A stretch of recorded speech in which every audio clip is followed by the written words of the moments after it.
Hi guys, welcome once again for the experimental demonstration of frequency shift keying modulation and demodulation. Here we are using the frequency shift keying modulation demodulation trainer COM115L manufactured by Sigma. As you can see, the entire trainer board can be divided broadly into 7 blocks which are highlighted with different colors. The first block in green, which is digital data generator, is same as the one that we have discussed during the experimental demonstration of ASK and FSK modulation demodulations. The ICs are same. The only thing is the NRZ data output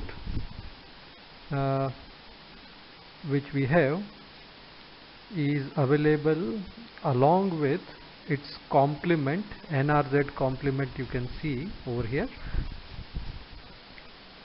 the NRZ output here is obtained by dividing the crystal frequency of approximately 4 MHz by 512 with the help of these two ICs, which forms a divide by 512 circuit, and the NRZ and NRZ complement outputs are approximately 8 kHz.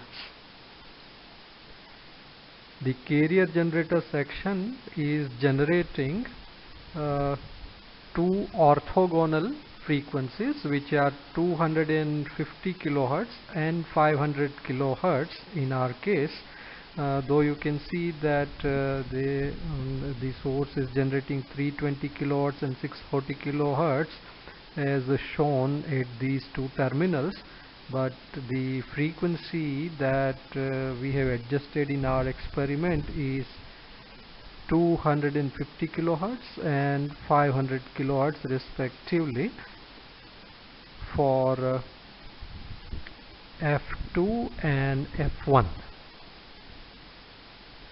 The balanced modulator 1 and balanced modulator 2 are based on IC 1496.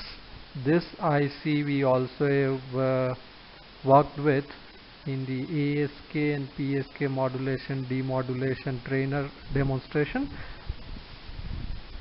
The two ICs are identical to them. The operation is also identical. An important thing to note in this case is we are implementing FSK modulation as two interleaved ASK modulation. That means we have two independent carriers which are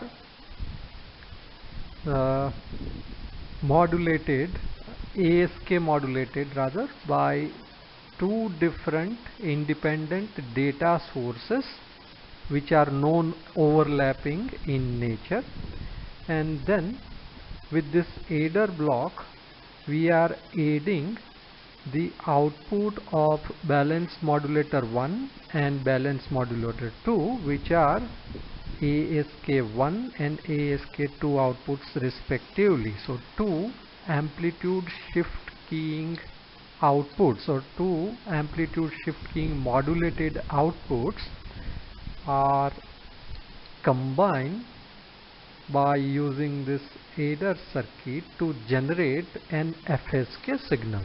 So FSK signal here is actually two interleaved ASK signals. The output from this adder section is given to the FSK demodulator. The FSK demodulator is based on a phased locked loop circuit. The output from the phase locked loop circuit is a raw data which is slightly distorted usually, and this needs to be cleaned, and regenerated pulses are sent by the IC311, which we have already mentioned and described in my previous video on the PSK experimental demonstration. The output here, NRZ output from the data squarer, will be identical to the NRZ digital data that we transmit, which is obvious, and the power supply section, as usual, supplies the various ICs and other components on the board. The crystal oscillator generates 4 megahertz frequency at its output, which we can see in this slide. The carrier signals generated are observed on channel 1 and channel 2. Channel 1 is 500 kilohertz carrier and the other carrier is 250 kilohertz, which is in the pink color on channel 2. These two signals are orthogonal to each other. If we see the data signals, the NRZ output signal from the digital data generator is plotted on the upper half in channel 1, and its complement is observed on channel 2 in pink color. You can see the complementing of all the bits. Wherever the NRZ signal is low, the NRZ complement is high, and vice versa. The frequency is 7.8 kilohertz almost. Let us look at the output of the two balanced modulators. As I said, they are generating two different ASK signals which are non-overlapping because our data are actually complement to each other. So these two ASK signals will be non-overlapping in the sense that wherever one signal is having carrier cycles, the other signal is going through the absence of carrier cycles. So on channel 1, the ASK modulated signal from balance modulator 1 is observed, where carrier frequency is 500 kilohertz, and on channel 2 we can see the balanced modulator 2 output, which is ASK2 signal of 250 kilohertz in pink. The output of the ADER circuitry will be combining the two ASK signals, which is observed against the NRZ data signal. The NRZ data signal is on channel 1 and the output from the ADER block is set on channel 2. So you can see that wherever data signal is going through the low level, the low frequency of 250 kilohertz appears in the output, and wherever data signal is high, the 500 kilohertz carrier appears in the output. If we look at the power spectral density of the FSK signal with respect to the modulated signal observed in the upper window, we can see here that the unmodulated carrier frequency is approximately 375 kilohertz, and 375 plus or minus 125 will result in two different frequencies of 250 and 500 kilohertz respectively for two different levels of data. For measurements of PSD, we must apply the FFT operation on the DSO, and the center frequency here is set to 0.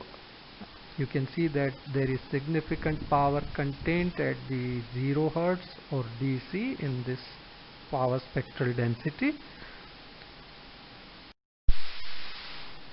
The first peak is observed at 250 kilohertz, which is one of the carrier frequency that we have in our FSK signal. So center frequency is aligned to 250 kilohertz, you can see here.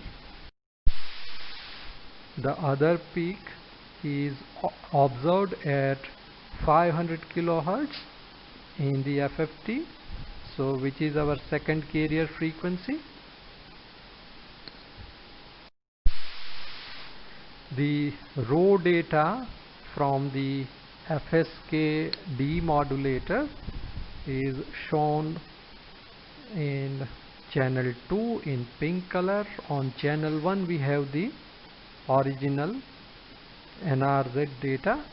You can see that while we are transiting from low to high level, we are seeing some distortion in the output,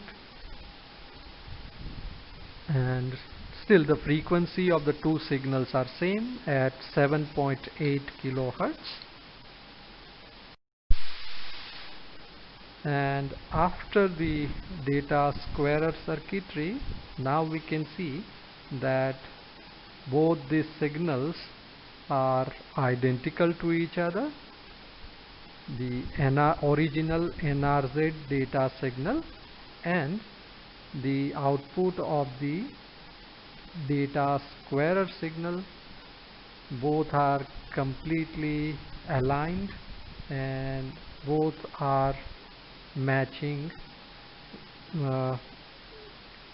on ones and zeros completely for all the cycles.